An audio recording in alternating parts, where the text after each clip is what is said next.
അസ്സലാമു അലൈക്കും വറഹ്മത്തുള്ളാഹി. സുഹൃത്തുക്കളെ, ഈ ക്ലിപ്പ് ഉണ്ടാക്കിയ ആൾ ഇതിലുള്ള ഈ മഹാനാണ്, ഈ വലിയ അല്ലാമായി ചമയുന്നത്. ഒന്ന് ആലോചിച്ച് നോക്കുകയാണെങ്കിൽ, അതായത് ഒരാളെ പേര് ഇല്ലാത്ത ആരോപണം കെട്ടിച്ചമച്ച് പറയുക, എന്നിട്ട് അത് ലോകം മുഴുവൻ കാണിക്കുക. അതിൻ്റെ കുറ്റം എത്രയാവും ആലോചിച്ച് നോക്കുക. ഇയാൾക്ക് അതിന് പരലോകത്തിൽ വിശ്വാസം വേണ്ടേ? ഏത് വിഭാഗമാണെങ്കിലും. ഇവിടെ CK കല്ലേരി പറഞ്ഞ വാക്കിനെ അടർത്തിയെടുത്തിട്ട്, കണ്ടോ CK കല്ലേരി ഖുർആൻ എഡിറ്റ് ചെയ്തിരിക്കുന്നു, എല്ലാവരും കേട്ടോളി എന്നൊക്കെ പറഞ്ഞിട്ട് മൂപ്പര് ലേലം ചെയ്തിട്ട് പറയുന്നൊരു ക്ലിപ്പാണ്. ഇൻഷാ അല്ലാഹ് ഇത് കേൾക്കുക. എന്നിട്ട് അതിൻ്റെ ശേഷം ഇയാൾ CK കല്ലേരി തന്നെ അത് വിശദീകരിക്കുന്നുണ്ട്. എന്താണ് അദ്ദേഹം പറഞ്ഞെന്നുള്ള അദ്ദേഹമാണ് പറയേണ്ടത്. കാരണം ഇങ്ങനെ അടർത്തിയെടുത്ത് തെറ്റിദ്ധരിപ്പിക്കാൻ ആർക്കും കഴിയും. ഞാൻ പറഞ്ഞത് സമസ്തക്കാർ ഒരുപാട് പ്രഭാഷണങ്ങൾ നമുക്ക് ഇവിടെ കൊടുത്തിട്ട് തെറ്റിദ്ധരിപ്പിക്കാൻ പറ്റും. ഞാൻ തന്നെ പൊന്നാരൻ്റെ സ്വഭാവ മുസ്ലിയരെ, ഇത് നിങ്ങൾക്ക് വേണ്ടിയല്ല. ഞാൻ പറഞ്ഞല്ല, ആ മുസ്ലിയർ എന്താണ് പറയുന്നത് അപ്പടി വിശ്വസിച്ചുകൊണ്ട് നടക്കുന്നത്. ഇതിലൊക്കെ പരലോകത്തിൽ വിശ്വസിക്കുന്ന ആളുകളുണ്ട്.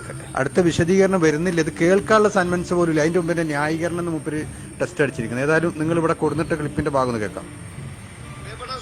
എല്ലാവരും ഈ ക്ലിപ്പ് കേൾക്കുക, ഈ ക്ലിപ്പ് കേൾക്കണം. തൊട്ട് മുമ്പ് നമ്മുടെ CK പറഞ്ഞ ക്ലിപ്പാണ്. ഈ ക്ലിപ്പൊന്ന് എല്ലാവരും കേൾക്കണേ. അള്ളാഹുവിന് വരെ എഡിറ്റ് നൽകുക, അള്ളാഹിന്റെ ഖുർആനെ വരെ പുച്ഛിക്കുന്നു. എങ്ങനെയുണ്ട്? ഇത് ഒരു പടുജാഹിലാണ്, കുണ്ടോട്ടിക്കാരനാണ്. ഇയാളെ യുക്തിവാദം നമ്മുടെ കൊടുത്തിട്ട് തരാം. ആരോപണങ്ങൾ ഉന്നയിച്ച് ജനങ്ങളെ തെറ്റിദ്ധരിപ്പിക്കുക. കാരണം വാട്സപ്പിൽ സംസാരിക്കുന്ന ആളുകളെ തെറ്റിദ്ധരിപ്പിക്കുക. കാരണം എന്താ അറിയോ, മുജാഹിദുകൾ പറയുന്ന ആളുകൾക്ക് മനസ്സിലാകുന്നുണ്ട്. അപ്പോ എന്ത് ചെയ്യുക, ശങ്കികളെ പണിയെടുക്കണം.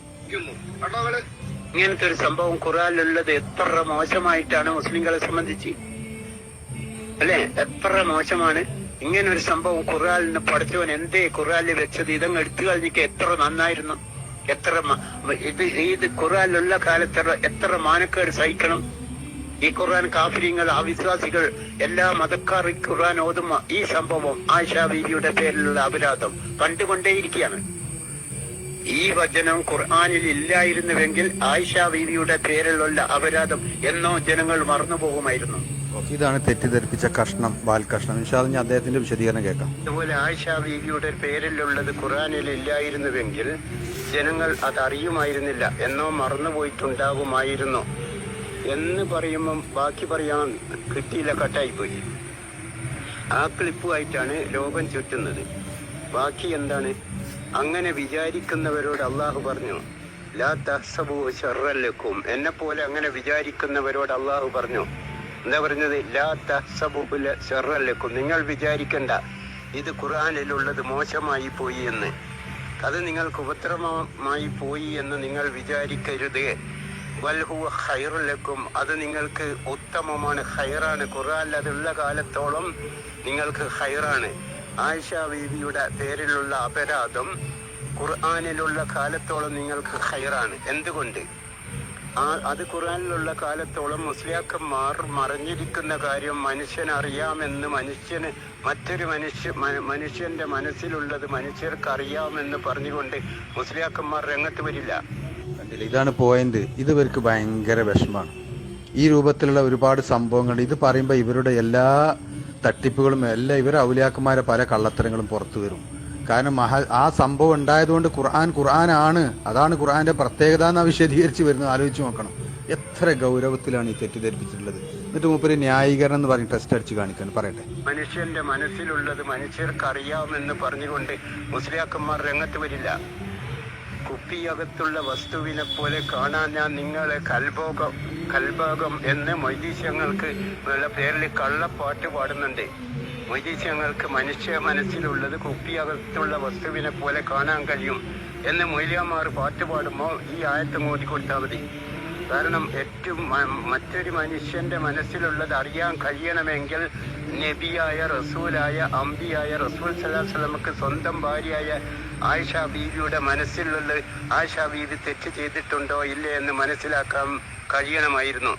ഒന്നാമത്തെ ഔലിയായ അബൂബക്കർ സിദ്ദീഖിന്റെ മകളായ ആയിഷയുടെ മനസ്സിലുള്ളത് മനസ്സിലാക്കാൻ ഒന്നാമത്തെ ഔലിയക്ക് കഴിയണമായിരുന്നു. കണ്ടല്ലോ, വലിയൊരു പാഠം ഈ ആയത്തിലൂടെ, ഈ സംഭവത്തിലൂടെ മുസ്ലിമീങ്ങളെ പഠിപ്പിക്കുന്നുണ്ടെന്നാണ് സ്ഥാപിക്കുന്നത്. ആലോചിച്ച് നോക്കണം.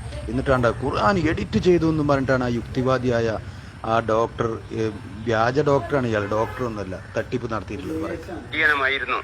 ഒന്നാമത്തെ ഔലിയായ അബൂബക്കർ സിദ്ദീഖിന്റെ മകളായ ആയിഷയുടെ മനസ്സിലുള്ളത് മനസ്സിലാക്കാൻ ഒന്നാമത്തെ ഔലിയക്ക് കഴിയണമായിരുന്നു. അവർക്ക് രണ്ടാക്കും മറ്റൊരു മനുഷ്യന്റെ മനസ്സിലുള്ളത് അറിയാൻ കഴിയില്ലെങ്കിൽ പിന്നെ മൊയ്തീശങ്ങൾക്ക് ഒരിക്കലും മനസ്സിലാക്കാൻ കഴിയില്ലല്ലോ. ഇത് ഖുറാനിലുള്ള കാലത്തോളം മുസ്ലിയാക്കന്മാർ മറഞ്ഞ കാര്യം മറ്റൊരാൾക്ക് അറിയാമെന്ന് ഒരിക്കലും പറയില്ല. അതുകൊണ്ട് ഇത് ഖുറാനിലുള്ളത് ഖൈറാണ് എന്ന് പറഞ്ഞ് പൂർത്തീകരിക്കുന്നതിന് മുമ്പ് കട്ടായിപ്പോയി. ആ ക്ലിപ്പുമായാണ് CK കല്ലേരിയെ നേരിടാൻ കഴിയാത്തവർ ലോകം ചുറ്റുന്നത്. ഇനിയിപ്പോൾ കൂടുതൽ വിശദീകരിക്കേണ്ട ആവശ്യമില്ലല്ലോ. മാഷാ അല്ലാഹ്, നമ്മളെ സംബന്ധിച്ചിടത്തോളം നിങ്ങളെ ഇങ്ങനത്തെ മുറിയൻ കൽപ്പികളൊക്കെയാണ് പല ആളുകളും ചിന്തിപ്പിക്കുക.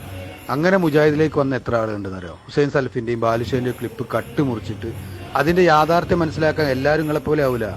സമസ്തക്കാരായ ആളുകൾ തയ്യാറാകുമെന്തെയും അവർ മുജാഹിദാവും. കാരണം അങ്ങനത്തെ കളവുകളല്ലേ നിങ്ങൾ പ്രചരിപ്പിക്കുന്നത്. അപ്പൊ ദയവ് ചെയ്തിട്ട് സുഹൃത്തിനോട് പറയാനുള്ളത് ആവർത്തിക്കരുത് പ്ലീസ്. വിശദീകരിച്ചത് വീണ്ടും കൊടുന്നിടരുത്. അപ്പൊ ചിലപ്പോ റിമൂവ് ചെയ്യും. പിന്നെ എന്താ റിമൂവ് ചെയ്തെന്നൊക്കെ PM-ലൊന്നും ചോദിക്കരുത്. അസ്സലാമലൈക്കും. ഏതായിരുന്നാലും നിങ്ങൾ എല്ലാരും പാടെ കൂടിയിട്ട് എത്ര കല്ലെറിഞ്ഞിട്ട് അയാള് തളരൂല കേട്ടോ. അയാൾ അങ്ങനെ തന്നെ നിൽക്കും. നിങ്ങൾ കിതാബ് ഇരിയുന്ന മുസ്ലിംമാരെ ഇടപെടി അയാളായിട്ട്. നിങ്ങൾ യാതൊരു കഥ അറിയാത്ത ആൾക്കാർ അയാളടുത്തേക്ക് പോയിട്ട് എന്ത് കാര്യം? കാട്ടാനന്റെ അടുത്തേക്ക് പുളിയറുമ്പി എന്നാൽ എന്താ കാലാവസ്ഥ?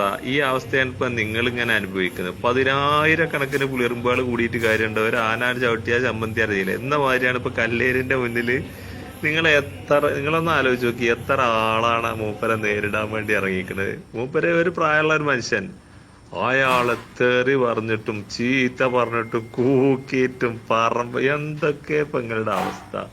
ഒരു കിതാബിരിയുന്ന ഒരു മുസ്ലിയാരെ അയാളെ മുന്നിൽ കൊടുത്തിട്ട് കൊടുക്കുകയും എന്നിട്ട് ഒരു സംസാരിക്കണ നിങ്ങളൊന്ന് കേൾക്കുകയും. ഇതിപ്പോ നിങ്ങൾക്ക് ഇങ്ങനെ തോന്നിയ ദിവസം പറയാൻ മാത്രമേ കഴിയണല്ലോ. കല്ലേര് കൃത്യമായിട്ട് പറയാനുള്ളത് നന്നായിട്ട് പറയുന്നുണ്ട്. നിങ്ങൾ അയാളെ പേരും ചീത്തയും പറഞ്ഞു നോക്കുന്നുണ്ട്. അദ്ദേഹത്തെ ചീത്ത പറഞ്ഞ് തളർത്തിയാല് ജായില് പമ്പര വിട്ടി എന്നൊക്കെ പറഞ്ഞാൽ മൂപ്പര് തളരുന്ന് വിചാരിച്ചിട്ടാണ് നിങ്ങൾ അങ്ങനെ പറയുന്നത്. പക്ഷെ മൂപ്പർക്ക് അതൊന്നും ഒരു പ്രശ്നമല്ല. കാരണം അതിലും വലുത് നബിനെ വിളിച്ചിട്ടുണ്ട് അന്നത്തെ അബൂജാഹിലിങ്ങള്. അപ്പൊ അതുകൊണ്ട് മൂപ്പര്